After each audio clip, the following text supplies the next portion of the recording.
Good morning, sports fans. You're listening to 96.9 FM WHYR-LP Baton Rouge Community Radio. This is Eric Hatfield along with Coach Perry Daniels, and we are here to bring you the latest, the greatest, the best, and the most entertaining in high school, college, and professional sports. You are listening to Louisiana All American Sports.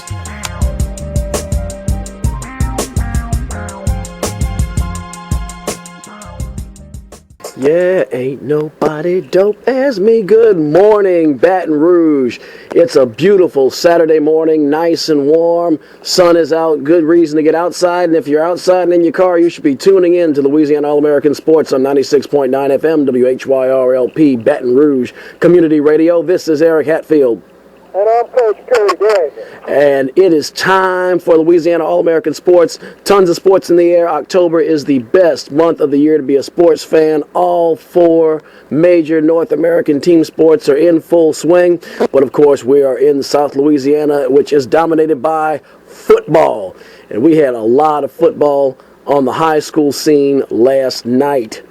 Hey, man, the district races are starting to heat up, man. Everyone's in the district play, and it's going to be interesting to see how local high school football shakes out, Eric. It is, and the toughest district, I think, in the Baton Rouge metropolitan area is District 5-5A.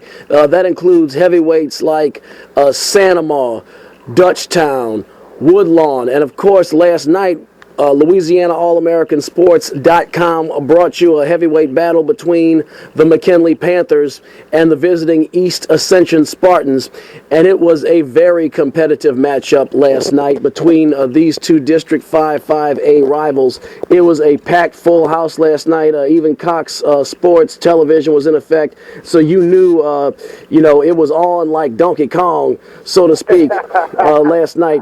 A really competitive matchup. East Ascension is always a powerhouse. They always have just talent flowing through there. McKinley, we brought a lot of McKinley Panthers football last season, and they really struggled to keep up with their district rivals, but this looks like a whole new McKinley team. They look like they're playing much tougher football. They played highly ranked Landry Walker in New Orleans last week and were barely nipped, and last night they did not roll over. Here are a couple of clips from last night's action.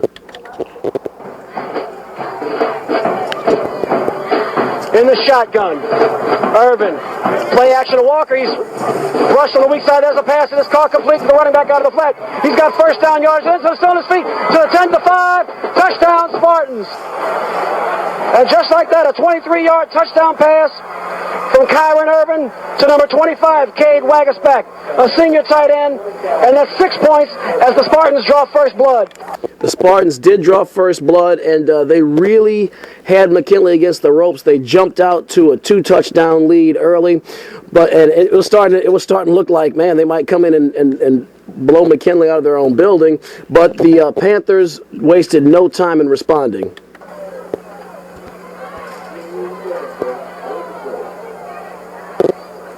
Fourth down goal to go, and that failed miserably. That play never even had a chance to develop, and the best opportunity that the Panthers have had all evening goes up in a cloud of dust. They were held on a goal line stand, but never fear, McKinley was here. And under pressure, Wagasback trying to run away, tried to sweep wide, and he does not get it. He does not get it.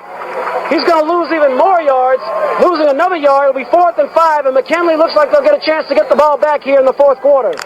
The Panthers managed to tack on one touchdown after that, following the failed the failed penetration, the failed 4th and goal. They did get it back, score in the first half, trailed by 2 touchdowns at the halftime, and continued to battle and battle and battle. They still trailed by 2 possessions for most of the second half, but they also held East Ascension scoreless, and this is critical because East Ascension's got a pretty decent running game with their running backs Joshua Walker, Joshua Bates, the tight end Cade Wagasback on a lot of jet sweeps. The McKinley defense held tough, and that was very impressive. And then Christian Smith was removed, and they put in Jawan Ruffin. The Panthers put in Jawan Ruffin at quarterback. Ruffin more of a running back by trade, but he really provided a spark for the Panthers. Jawan Ruffin, the quarterback. And there's the handoff around the left side. Wide open. Jalen Johnson on the jet sweep. And it's a touchdown for the Panthers, and they have cut it down to a 3-point game. So McKinley would cut the lead down to 3 points with Aiden Lopez's extra point. It was cut down to 2. McKinley needed to get the ball back to have an opportunity to take the lead at home. The McKinley Panthers have made this a single possession game. Ticking, 2:57 now to go in the game. We are under 3 minutes. McKinley would get the ball back, but unfortunately, the turnover bug got the better of them. And we are under 3 minutes. Man in motion as the jet sweep handoff. That looks like Jalen Johnson still on his feet, and he might have gotten the first down. He reached and stretched the ball out to the 30. The question is, where did his knee go down? Or down the bottom here in South Baton Rouge, it is your worst enemy, and that's a duck, and that is intercepted, and that is going to slam the door. Picked off to the 40, 45, 30, 35, 25, 20, out to the 15-yard line. An interception by number 24, Zylan Wilson, the junior defensive back. That's going to do it. Time of death. 2 minutes and 13 seconds remaining in the fourth quarter, and that'll slam the door on the Panthers, who put up a very valiant effort, and you can see the Panthers faithful now making their way for the exit. So that was a great matchup last night. The turnovers and the late effort got to him. Zylan Wilson's interception slammed the door, and also the Spartans would tack on one more touchdown off of that interception. Nonetheless, Perry, this is a very different McKinley Panthers football team. They were in that game the whole time. They held up defensively. They had the Spartans on the ropes. That's very different than what happened last year in district play. Absolutely, Eric. And Coach Signator's program is really taking strides down in South Baton Rouge, and you just hope that he can continue and they can right things. I think what needs to be pointed out here is this is the second week in a row that they've started out extremely slow, and they get these deficits that they don't give up. There's no quit in them. It just seems like they run out of time. So if he can find a way to get his team more motivated from the opening kickoff, we may see something here from this year's McKinley Panthers. Yeah, with every loss, there's often good news and bad news, and the good news was McKinley's defense. Really, the defense in the second half did not yield a single point to East Ascension except for points off of turnovers on a shorter field. So the defense has shown it can hang with the big boys, and East Ascension had some weapons. I mean, they had a young man named Joshua Walker who was flying all over the field last night. I don't have his final tally, but that young man was balling.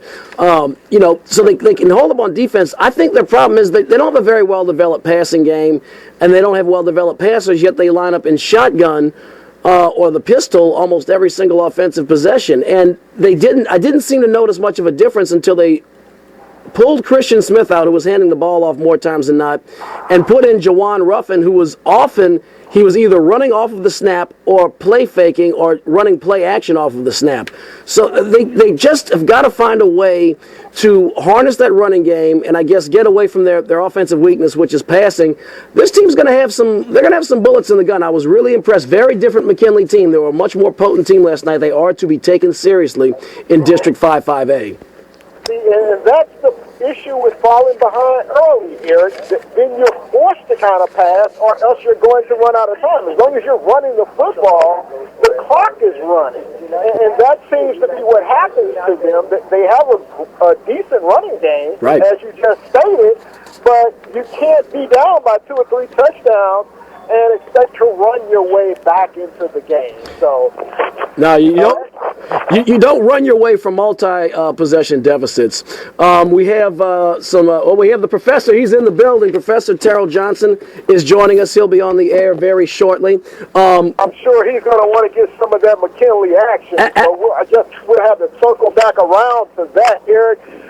In this district, though, that you pointed out, 5-5A, it is divided between Ascension Parish teams and East Baton Rouge Parish teams. And the East Baton Rouge Parish teams are the McKinley Panthers and the Woodlawn Panthers. And the Ascension Parish team are East Ascension, Sanama, and Dutchtown. And Dutchtown took on Woodlawn last night, and they came out victorious over the Woodlawn Panthers. And traditionally in this district, the Ascension Parish teams have been on top, and the East Baton Rouge Parish teams have been at the lower end of this district scale. Yeah, Ascension has got some powerhouses in that district. Dutchtown, of course, with a 31-14 win over Woodlawn. Just real quick, going back to McKinley, the McKinley game for a hot second, I'd be remiss if I didn't mention Joshua Walker. I was talking about 106 yards on 16 carries last night. So fine effort by that kid. But yeah, the Ascension schools are just, and the rivalries are so big, so it's like an arms race being built up in Ascension Parish. I mean, you talk about East Ascension and Sanama, and it's those are like four-letter words, or like dirty words for participants of the corresponding schools there. And look, give McKinley their credit. They held it up, and I don't think these are going to be easy games when they face the McKinley Panthers. We forgot to mention Catholic High's in that district as well, so I guess they are holding up the end for the East Baton Rouge Parish School.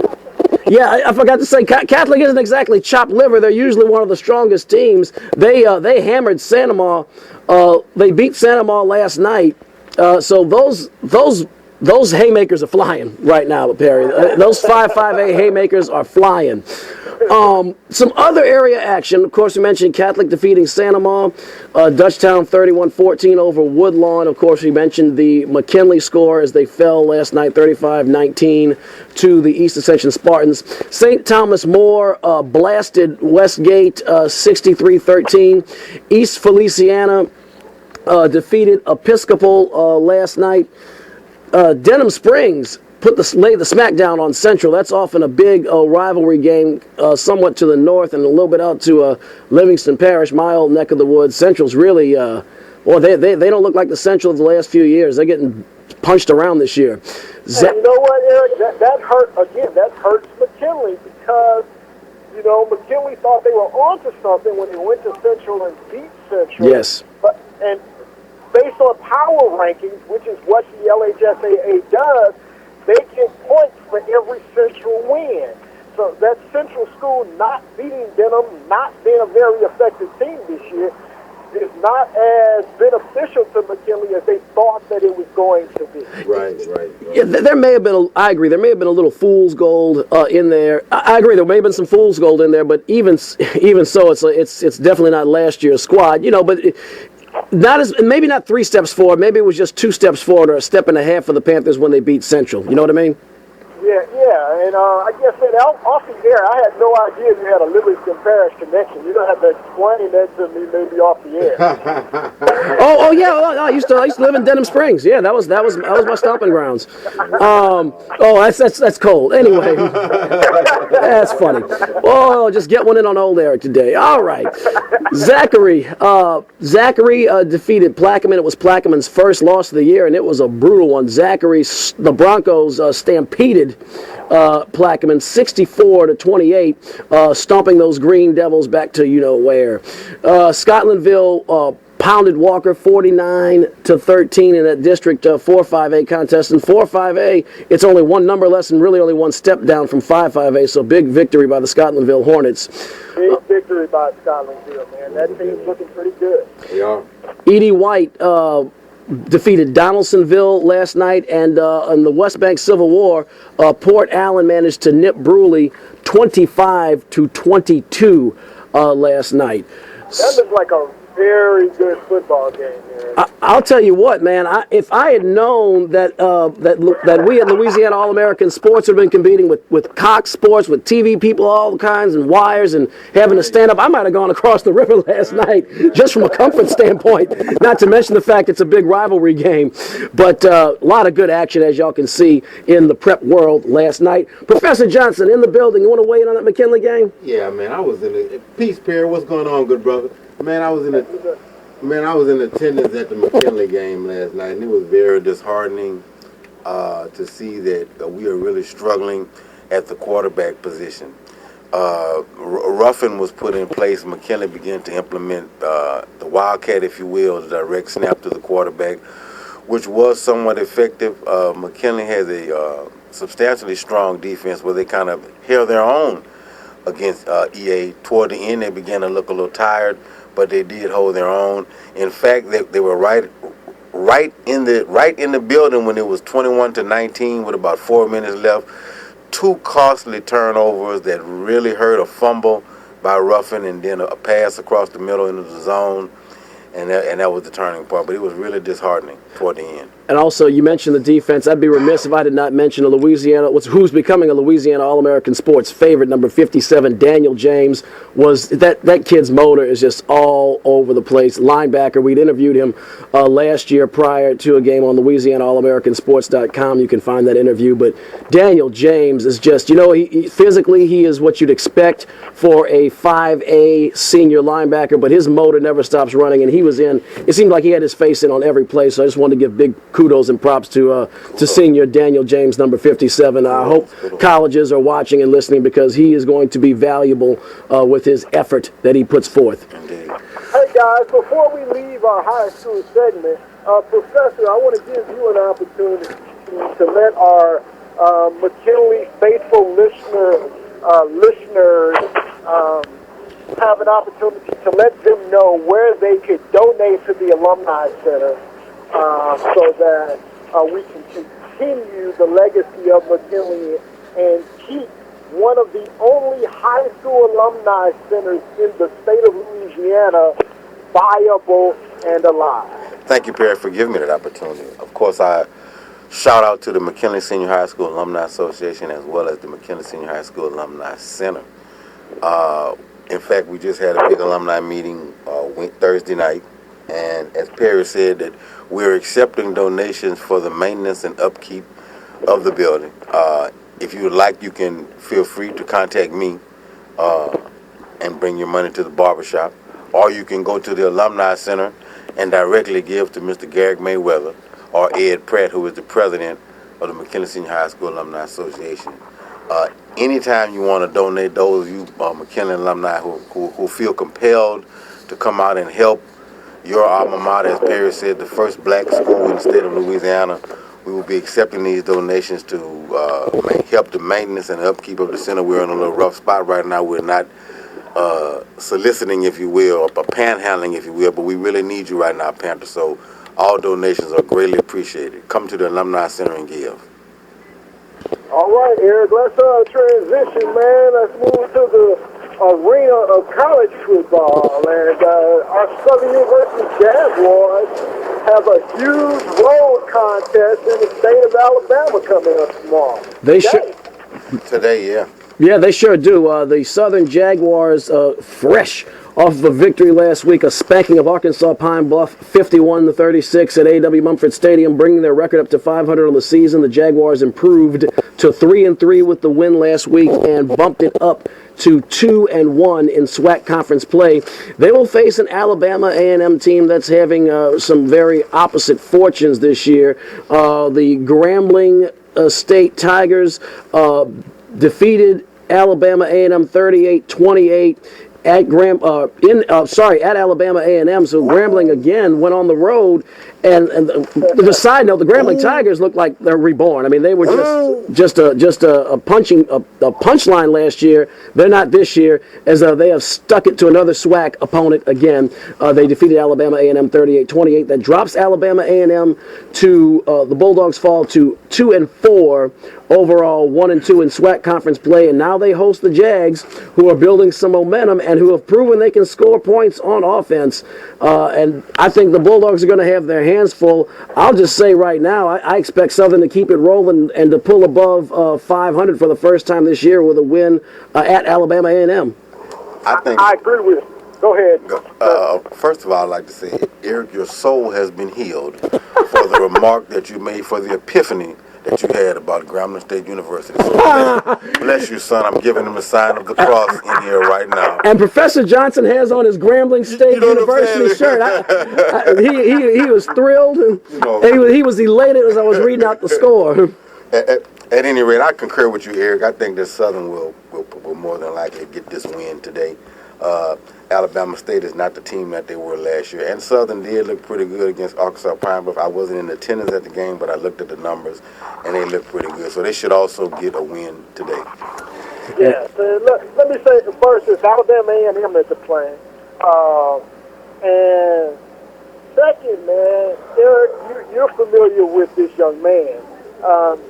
What Grambling State University is doing is no surprise to me because of Chad Williams is in that locker room. And I have not had a chance to check his stats this year. But this is what's really scary, Eric. If he is not leading that locker room, he is observing some leader in that locker room. And they are going to be good for the next few years if that young man has anything to say about it. Chad Williams was a quarterback at Madison Prep Academy here in Baton Rouge. We carried a lot of their action on Louisiana All American Sports.com. You can probably find it on YouTube if you search Madison Prep Academy football. He was also a basketball player on the Madison Prep Academy's 2013 Class B MVP of the championship game of that Class B state championship in 2013. That team with Jarrell Martin, who's currently playing at LSU, was on that team also. Chad, I like everything about this kid as an athlete. He just has it. He has the right attitude, a good work ethic. He hustles. Right. He's, he's the kind of guy you want on a college team, especially at a smaller school like Grambling, where you need some push and some pick-me-up and some never-ending optimism at times. Chad Williams got some playing time last year. He had a few numbers. You could tell just by the stats he was a backup, but he's getting more play. He has to be getting more playing time this year, and I haven't looked at his numbers, but I'll tell you, like you pointed out a couple of times last year, with that kid on the team, he's either taking the ball in the locker room, so to speak, and running with it, or watching someone else who's already doing it. When it gets to be his turn, that team's going to have some good senior leadership, I know, just with that young man on the team, having watched him. Absolutely. Now, getting to the Southern University A&M game, I think we're going to have a really good game here this Saturday. I agree with you two gentlemen. I think Southern should be victorious. Austin Howard is emerging as the Southern University quarterback in this program. So once you solidify that position, I think this offense is really taking off. The defense had its largest number of sacks in the year last week with 9 sacks against Arkansas Pine Bluff. So they're starting to play very well. What's interesting, though, and this is a name that the professor will be familiar with, I'm sure, coaching the quarterbacks for Alabama A&M is none other than Willie Totten. Wow. No way, huh? Wow. Willie Totten, the former Mississippi Valley State, Willie Totten Jr., obviously. Willie Totten Sr. was the Mississippi Valley State quarterback who threw the ball to some scrub named Jerry Rice back in the mid-1980s. Totten also actually had a decent career in the Arena Football League. He played for the New Orleans Knight. Very good athlete. So Willie Totten Jr. now, you're saying is the... No, Eric, no. Willie Totten Sr. is the quarterback coach. Okay, gotcha. I got you, Perry. I apologize. I misunderstood. Gotcha. Wow, that's impressive. I was wondering where Totten had been, and you hadn't heard his name in a while, but as Eric mentioned, he was a gunslinger down there with Cooley, and he was throwing the ball to some kid named Rice, I think it was. So this is the first year they're coaching staff there at Alabama A&M. So they're struggling a little this year, but expect big things, at least offensively, out of that program in the years to come. And hopefully for the Jaguar Nation, they're still in the development process, and I believe they are. But that's Willie Totten. I think that's a good hire off the just on name recognition alone. I like that. I like that a lot. Excellent hire. So, we have one set of cats with in Baton Rouge with a winning record in conference play, and another set of felines, some tigers to the north that are resurgent. We have another set of tigers in South Baton Rouge who've gotten 2 SEC games underway with the season in full effect, and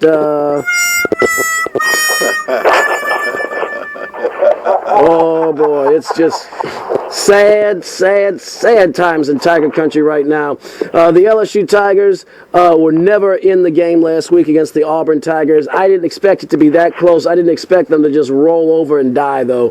The play calling was awful. The defensive line pressure was awful. The tackling was awful. The secondary was awful. The passing was non-existent, and the running play was limp. It was everything that LSU fans could have. It was the sum of all fears for LSU fans. There is a slight ray of hope, though, is that they are going to play a school while they have to go on the road to the Swamp in Gainesville today. Believe it or not, the LSU Tigers were favored by 2 points on Monday because the Florida Gators are struggling just as badly. And who would have ever imagined that today's game between LSU and Florida, a game that often CBS in the past would take and use as their sole primetime game of the year, this game, which often determined the front run in the SEC, is now the SEC's toilet bowl. It'll be at 6:30 Central Time on the SEC network. Florida, while their defense not bad at all, actually, their offense is abysmal. Jeff Driscoll, who was often ineffective last year, seems to have gotten even worse this year. And to make matters worse, Treon Harris, their quarterback, who sometimes came off the bench and would provide a spark with his legs with some running plays, he was suspended early in the week for a sexual assault complaint. That complaint was withdrawn, and Harris has been reinstated to the team. However, University of Florida head coach Will Muschamp has announced that Harris will not play today against LSU. So while things are really rough for LSU, they have even by their diminished standards, they have a very winnable game on the road today. Now, all that being said, I guess Perry's rubbed off on me. I have a little Missouri. I mean, they got to show me. I just haven't seen anything against against the first two SEC opponents, and Florida's defense is respectable enough.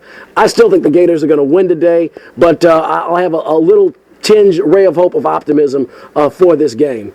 Well, as you just said, Florida is struggling this year, and Driscoll, actually, he's very suspect in last week's game against Tennessee. He was actually benched. Oof. So and LSU has been exposed to me. I mean, that's the right word. Auburn just totally removed the skirts of their garment and pulled it back. I mean, they were literally exposed, and I was like, wow, where is the secondary? I mean, they just picked LSU apart. However, I do think, Eric, I'm going to turn the corner on you on this one. I think that LSU has the possibility to go down there to Florida and get a win.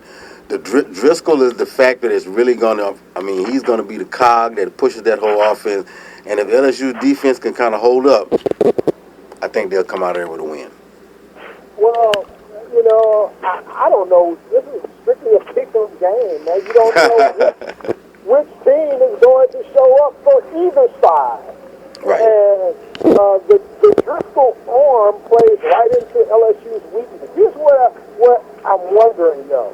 A couple of things. One, is Don Chavis going to make some adjustments with the secondary? This is the second year in a row we've seen the LSU secondary not look very good. And a friend of mine is the secondary coach at LSU. And I'm just wondering, are we going to have to make an adjustment there? It's just not working. Now, by adjustment, do you mean like the X? Well, yeah, maybe a coaching change. And it's the former LSU player, Corey Raymond, is the defensive secondary coach. So I'm not sure what's going on. Is it scheme? I'm just not sure. Are they just young? Well, it's not working. That is a factor, Perry. There's a lot of youth on that defense. There's a vacuum really of senior leadership, almost none in the secondary, and that is, I mean, that's the here's the thing with LSU fans post, you know, from Jerry Donardo on, when the expectations were actually raised to not get clobbered every week. You know, the LSU fans want to win now, and we've gotten spoiled and want everything now. And the silver lining in what's turning into a dark cloud of a season for LSU is that for next year and the year after, you have a lot of young guys who are very highly rated, getting a lot of playing time this year and taking their lumps now. So I do have some guarded optimism about where that unit might be going in future years, but right now you just have to eat your peas and take your beatings because they do suffer from a lack of experience. You see some discipline issues on that defense, particularly in the secondary, missed assignments. We talked about this last year. But, but I think, that front seven and the linebackers, I think I have a reason to think they might get better. Youth is definitely a factor. It's not an excuse, but it is a factor in their problems on that side of the ball. The other thing, though, Eric, is, with me not being in Baton Rouge, I don't get exposed to a lot of this. What is the media saying about Les Miles? Because I would think they've always had a very short leash with Les Miles. And due to some dynamics that are going on inside the stadium, I would imagine from where I am that the leash has tightened even more. Well, it's the same old stale. This is Les Miles' 10th year now coaching the LSU Tigers. It's the same old stale narrative with him. There are two parts of the media. You have the part of the media that was pretty much ready to run him out of town after the Tennessee loss in his home opener in 2005 after Katrina, the Monday night debacle. And then you have, I think are the reasonable people who look at the big picture and see this is the most successful coach in the history of LSU football, and he's an outstanding recruiter, getting classes that are ranked top 5 almost every year. And that's really been the media narrative. It depends on which host and which opiner, so to speak, you listen to, and it's the same old stale story. But here's the bottom line, which kind of squashes all that, is that right now Les Miles' buyout would be $17 million. He just signed an extension a couple of years ago. I think Les Miles sleeps very, very well at night. Okay. Even if he loses in Florida today and at home to Kentucky next week. I think they can go, and I don't say this lightly, I think they can go 0-8 in SEC play, and Les Miles has built up enough goodwill with the Board of Supervisors and with the athletic director to at least have next year. I think I have, that's just my opinion, but I feel very confident in that opinion. I often say I wouldn't bet money on this or wouldn't bet money on that. I would bet money on that. And I think LSU's pocketbook would bet money on that too. Okay, since Perry's playing devil's advocate, let me continue in that lane. What do you guys think about Ferret, man? He came out earlier that first game of the season, scored the touchdown, and he did the little Heisman pose. That really stuck with me when he did that Heisman pose as he scored his touchdown. However, he has not showed me anything thus far. Coach, I don't think he's been given the opportunity, Professor. Okay. I don't think he gets enough touches. He's Right. a durable, strong running back that he gains momentum as he wears down defenses. Okay. He needs 20 to 25 touches a game to really be effective, and they don't have that in their scheme right now for him. I think you see that change next year, though. I agree. I mean, LSU. One of the strengths of the LSU team is they've got a stable of horses at running back and offensive line. The problem is we didn't see those horses get out of the stable last week because you blinked and LSU was down by 17 points, so they never really had an opportunity to even get the running game going. But man, look, if it's close, they've got good running backs, and I think Fournette is just kind of in the mix of 4 excellent running backs between himself, Terrence McGee, and some of the leaders back there, Spencer Ware. I mean, you have horses back there. And so it's just he's gonna have to battle for touches. But LSU has really got a good problem to have in that they have an embarrassment of riches at the running back position. So I'm not concerned about a freshman running back yet who just hasn't had an opportunity to find his rhythm and hit his stride. Okay. And the stable only gets more full next year with Kelvin Dice and the one you hired. Nick Brosette. Nick Brosette. So, for the life of me, I can't imagine why someone coming out of high school this year in the running back position would choose to go to LSU. Well, you know what? I'm gonna play double devil's advocate. Those guys, I guess, they're not gonna get run down because as they'll be rotated in, they'll always have fresh legs, a chance to show off their best abilities, so to speak. And one thing I've noticed over the last 10 years, LSU running backs, no matter how few touches they struggle for in LSU's backfield, they all get to the NFL. I saw Alfred Blue the other night, who was always second or third on the depth chart, just behind more talented running backs like Jeremy Hill, etc. cetera. He had a very solid game for the Houston Texans. They all get to the league. So there is, there's always the what's in it for me for a committing to a school. And I think if you're a running back with talent and you go to LSU, you're going to get the ball, you're not going to get run down, and you have a good chance of getting to the NFL. Right. So, hey, Eric, man, let's go to break and then come back and talk. Professor, you prepared for us? Indeed. All righty, so we'll be back with Professor Johnson's history class. We'll be back in about 90 seconds. You are listening to Louisiana All American Sports on 96.9 FM, WHYR-LP, Baton Rouge Community Radio. Like I said, we will have the professor's history class on the other side. And, of course, we have got to talk about the men of the National Football League coming up. And, of course, we cannot forget about our boys of summer who are still playing in the fall as we have the National and American League Championship Series of Major League Baseball. So don't go too far. We will be back very shortly here on 96.9 FM, WHYR-LP, Baton Rouge Community Radio. Oh, yeah, that's usually the bump music we hear for the Fixer. He won't be joining us this week, but I figured, hey, well, let's go back to the old school, back to Y2K, and play a little Nelly. And while we're talking about going back to the old school, see, now this is where the generational difference shows, and I'm not that much younger than these guys, but at least for the next couple of months I'm in my 30s, and these gentlemen are not. So for me, something that came out 14 years ago is old school. For them, it's got to be like from the 80s, or they got to be Cool in the Gang or something. No, I'm just teasing y'all.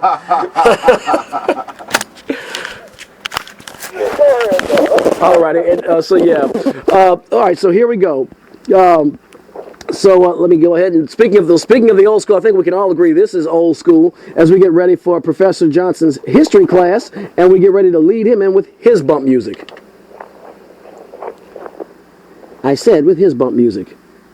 Oh, great, it's an ad. Well, Professor, while we're waiting for this commercial foolishness, what do we have? Give us a preview of what we have coming up. Well, one good thing about the music you just played is it is St. Louis related, and St. Louis has a lot going on this weekend, hosting the NLCS championship. So we'll get to that shortly as time permits. All righty, here comes Professor Johnson's history class. Class is in session.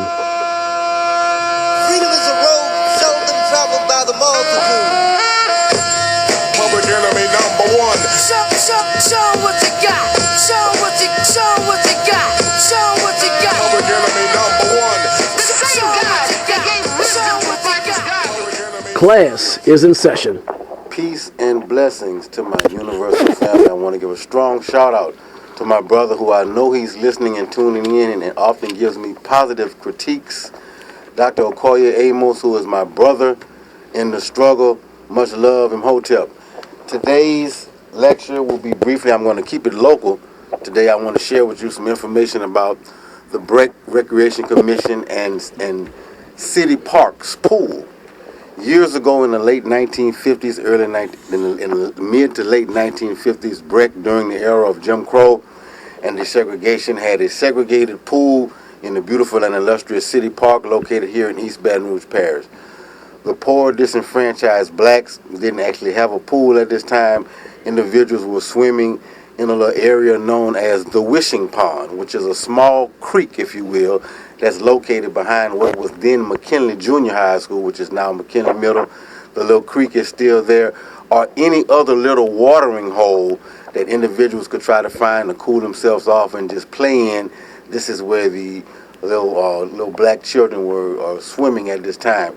After several drowning incidents, especially by the area located near Channel 2, where there's a slope that kind of goes down, the water would fill in there and the kids would swim there also, right by Channel 2, located off Highland Road.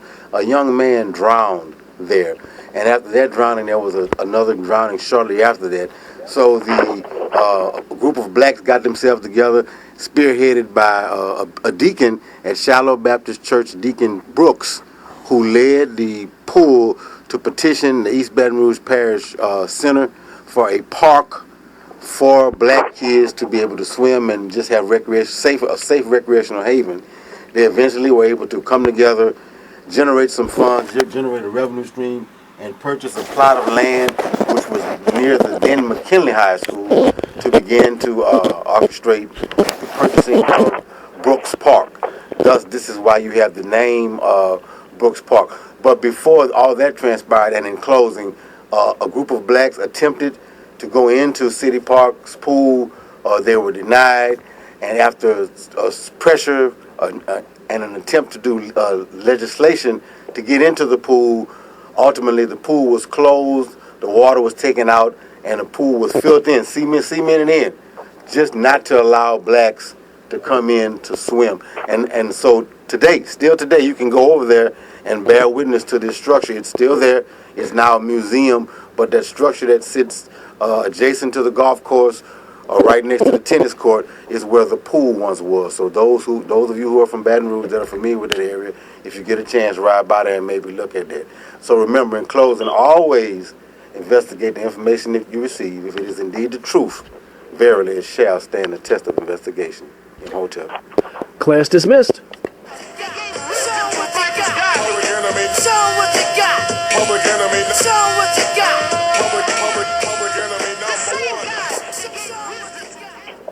That was Professor Johnson's history class. Always a lot of additional knowledge. Always get a little wiser and a little smarter after coming out of class. So I'd like to remind you guys that coming up in 16 minutes we have Noel Jackson with Music Satisfaction here on 96.9 FM WHYR-LP Baton Rouge Community Radio. So we spent a lot of time talking about the high school boys, and we've talked about the men in college, and now we got to talk about the men that get a paycheck here, as we have the National Football League coming up this Sunday. First of all, just want to really very briefly, I guess, congratulate the Saints on their victory last week against the Buccaneers. It was very inspiring as they beat the last place hapless Buccaneers in overtime at the Mercedes-Benz Superdome. But, I get the Saints won. That's nice. I've still yet to be impressed by the Saints once this entire year. Well, on the... Go ahead. He's full of sarcasm, Perry. He's full of sarcasm. And deservingly so. That's not a very good football team. They just are not. And we talked about changes possibly in South Baton Rouge. I think you're going to see some defensive changes in New Orleans at the end of this season. I agree wholeheartedly. Somebody's got to take the fall for this catastrophe. Anyway, I'm full of sarcasm. A lot of people closest to me always insist I'm full of something, so I guess I'd rather be full of sarcasm. All right. I told you so. I told you so. Oh yeah. We got to get around to that. Well, let's get in our NFL picks real quick today. So we got some very compelling matchups coming up. Affecting the NFC South, we have the Chicago Bears, who are just all over the map as they go to the Georgia Dome to take on the Atlanta Falcons. Both teams are 2-3. Both teams have a lot of talent. Both teams are extremely inconsistent.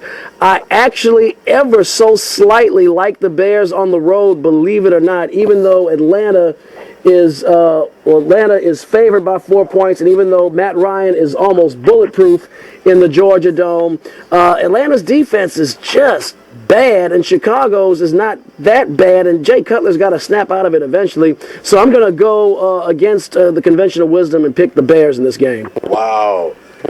Ooh, that's a tough one. I'm kind of leaning toward the over in this game, Eric. I like the over, as you said. Matt Ryan is bulletproof in the Georgia Dome, so I'm going to pick the over in this game. What, the over is what, 44 points? Yes, sir. Okay. No, 55. 55 points. And a winner? You're picking the Falcons? Yeah. Okay. Yeah, I'm going to pick the Falcons. Coach? Well, Eric, I feel for this underdog Bears on the road last week. Let you down. They did let you down. They did. So I am not going to get on that bandwagon this week. I'm going to stay with the home favorite and pick the Falcons here. Another big contest we have. This was a noon game tomorrow. The Carolina Panthers, who are currently leading the NFC South at 3-2. They really got away with their lives last week, but managed to, give them props. A win is a win is a win. And the Panthers, of course, against the Bears. The Panthers are going to Cincinnati to play the Bengals. The Bengals are very good at home and very good when the primetime spotlight is not on them. So I'm expecting the Bengals and that defense to roll up the Carolina Panthers and declaw them this week. And professor's got. Coach, why don't you go ahead? Okay, will do. This is a tough one here. Marvin Lewis, one of the best coaches in the NFL, and this Bengals team is one of the better teams in the NFL. I'm going to stick with them to pull this victory out. I think it's going to be a very close game. I'm going to go with the Bengals, man. I like what the Bengals have been doing. I was a little disappointed in what happened last week. Oh God, I'm not going to even mention it because I lost on that one. So I'm getting in my feelings, as the kids would say. You in your feelings? Tom Brady came back last week. So I'm just going to let that one slide. I'm going to give them a pass on that game. I'm just going to go with the Bengals on that one. Another big matchup. The suddenly resurgent, incredibly competent-looking Dallas Cowboys, tied atop the NFC East at 4-1, travel to face the 12th man, travel to face the Seattle Seahawks at CenturyLink Field. I'm going to take the Legion of Boom and the 12th man in this one. I'm not falling for all this smoke and mirrors with the Cowboys, not just yet. Indeed, and I'm going to concur with you. It's not only smoke and mirrors, it's bells and whistles also along with that. So I'm going to stay in tune with the defending Super Bowl champions, and Dallas is going to get their hat handed. Jerry Jones is going to get his hat handed to him and his jacket. I agree with the two of you on every account. This Dallas Cowboys team is not that good. But let me tell you now, they can run the football. They sure can. And anytime you can run the football in the NFL, you're going to be in the game because you keep your defense off of the field. So they're going to be in a lot of games. They're going to win the NFC East, which is a horrible division. Well, Philadelphia now, Perry. Oh, I forget about I'm about to bring up next, actually. Oh, you're absolutely right. The Philadelphia's going to win the division. You're absolutely right. But I do think that the Cowboys have an opportunity to make a playoff this year because of their running game. But they're not a very good football team. And they're not as good as people are making them out. Agreed. Moving to the NFC East matchup, we have on Sunday Night Football the New York Giants going to Philadelphia to play the Eagles. The Giants seem to have awakened a little bit, and they look like a quality team. Eli's making some good plays, but the Eagles are at home. It is in prime time, and that Chip Kelly offense can run and run and run, and I just don't think the Giants, even though they're playing better football, I don't think they can keep up with it. I like the Eagles in this game. Interestingly, though, if the Giants can win it, they would be tied with the Eagles in the NFC East. But I'm going Philadelphia. I'm going to go with Philly too, Coach. Me too. We're all picking home teams and all the favorites up, and we all have the same picks. It's going to make it interesting. I told you so next week if we're all wrong. And speaking of which, I'll tell you, it's going to be like the last week where we all pretty much sank and swim in the same boat. So it's going to be a lot of bells or a lot of horns. But here is this week's I Told You So. I told you. What did I tell you? Didn't I tell you? 'Cause I told you. And when did I tell you? A long time ago. And what did I say will happen when I told you? Exactly what just happened. I think that the Saints are going to, I've said this now the last 4 weeks. I expected them to win every week, so I could be wrong. But I think they're going to win this week. I don't have the brimming confidence I had 2 weeks ago when they played the Adrian Peterson-less Minnesota Vikings because they took a clear step back last Sunday. But I'm certainly not going to pick the Buccaneers, that's for sure. So I think the Saints will win tomorrow. I'm with you on this. I think the Saints will win. It is a division rival game, so I don't think it'll be by a lot of points. The Panthers are going to play the Chicago Bears, and the game is going to be in Charlotte. The Bears have been kind of a question mark too. Perry, this is one of those contests that, I don't have a read on it at all. Maybe the Fix could give us some insight because both of these teams have been all over the dots have been all over the chart, and they're very difficult to connect. I agree with you. It should be a very competitive game, although these two teams, you never know what you're going to get. Maybe Carolina's going to come out and play inspired football because they're at home. Mm-hmm. I'm going to have to go with the Bears here, though.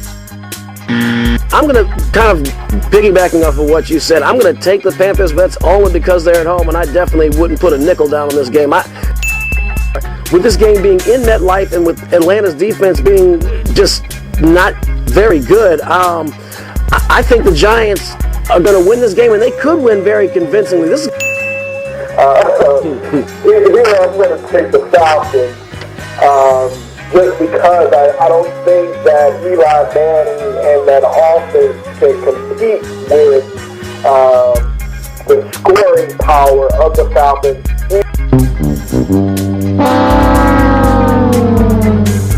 With that Arizona team, and Arizona's a defensive team, but I just think firepower. Give me the Denver Broncos in this game. Yeah, I'm going to go with you here, Eric, even though that defense for the Cardinals is really good. I just think that Denver being at home, coming off of the Seattle loss, that they bounce back here. He and Mike Jones, they have the speed there. We've seen them get open. We've seen them make plays. This is a homecoming game. I'm going to take the Jags. I know it won't be easy, but what I have noticed about Coach Odom is they have mental toughness. Even when they took a punch in the gut last year, they came right back. They flushed it, which is what you're supposed to do. I have confidence in his leadership and in this homecoming game, and I think the Jags are going to win this week. I'm going to stay with you on this and say that Southern will. It should be a very close football game, but I do think Southern will come out victorious. The fixer said 7.5 points. I figured that's about right. 7.5 points sounds like a lot in a Southeastern Conference game. I think it could get, I'm not going to say it could be a blowout, but I expect Auburn to be in the driver's seat and have their foot on the gas from start to finish. Awesome, exciting things down the road for this Tiger football team. However, this week comes a little too soon, and this evening comes a little too soon, and the Auburn Tigers should win this game going away. Tonight's game, St. Louis and LA. I know who you want to win, but let me remind you that the Dodgers have former Cy Young winner Zach Greinke taking the mound, and y'all got Lance Lynn. And that's why we're going to win.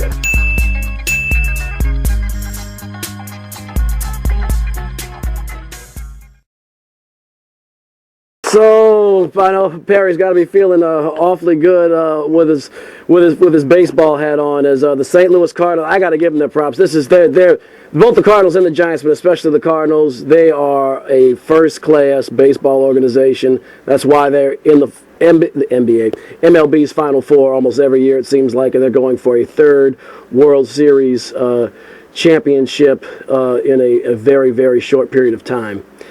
Eric, but the one team that puts fear in Cardinal fan hearts are the San Francisco Giants. That is a top-class organization as well, right. And they've had more success recently than the Cardinals. And, the St. Louis Cardinals, it could be a lot of interesting combinations for the World Series. Of course, you fans of nostalgia, with the Kansas City Royals taking Game 1 of the American League Championship Series in that extra innings thriller last night, it could be a rematch of 1985 and maybe a chance for the Cards to get a little revenge and Don Deckinger to finally be able to rest peacefully. That was the umpire who blew the call in Game 6 of the 85 series. The Cards and Royals are a possibility, but the Cards have got to face Madison Bumgarner tonight. The game is in St. Louis, and Wainwright's taking the hill. Wainwright was a little touch and go last time we saw him, and Bumgarner's looked very, very good. But I get a good vibe about the Cards this go-round, especially with Game 1 at home in St. Louis. Well, they're playing like a team on a mission, and that they left something on the table last year, that Cardinal team, and they look determined to get back to the World Series and finish their business.